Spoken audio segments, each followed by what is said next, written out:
په لغمان کې 1500 تنو غالۍ جوړونکو ته د نږدې 12.5 میلیونه افغانیو په لګښت کاري توکي او خام مواد وویشل شول. د لغمان د کلیو بیارغونې او پراختیا ریاست د کلیوالي صنایعو او تشبثاتو د پراختیا برنامې په مالي ملاتړ 1500 بیرته راستنو شوو کډوالو ته چې 148 یې ښځینه دي او د غالۍ اوبدلو مهارت یې زده و، نن ورته د لغمان والي محمد آصف ننګ، د ولایتي شورا د مرستیال حاجي عبدالعزیز، د کلیو بیارغونې او پراختیا رئیس انجینر امان الله میاخیل،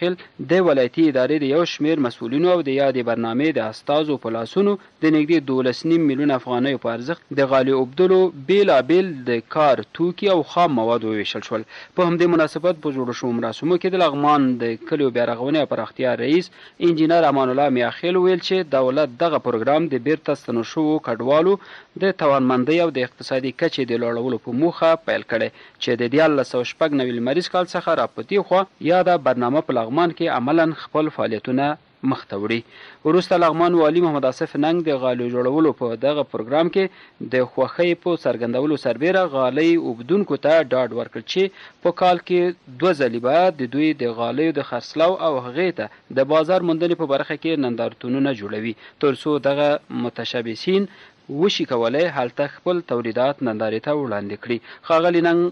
غالۍ اوبدونکو ته ډاډ ورکړ چې د مارکیټینګ په برخه کې به هڅه وکړي څو بهرنیو هیوادونو ته د غالیو صادروونکي ځینې سوداګر هم د دوی د غالیو په خاطر جوړیدونکو نندارتونونو ته دعوت کړي او د لغمان د غالیو اوبدونکو اړیکې له هغوی سره ټینګې او محکمې کړي.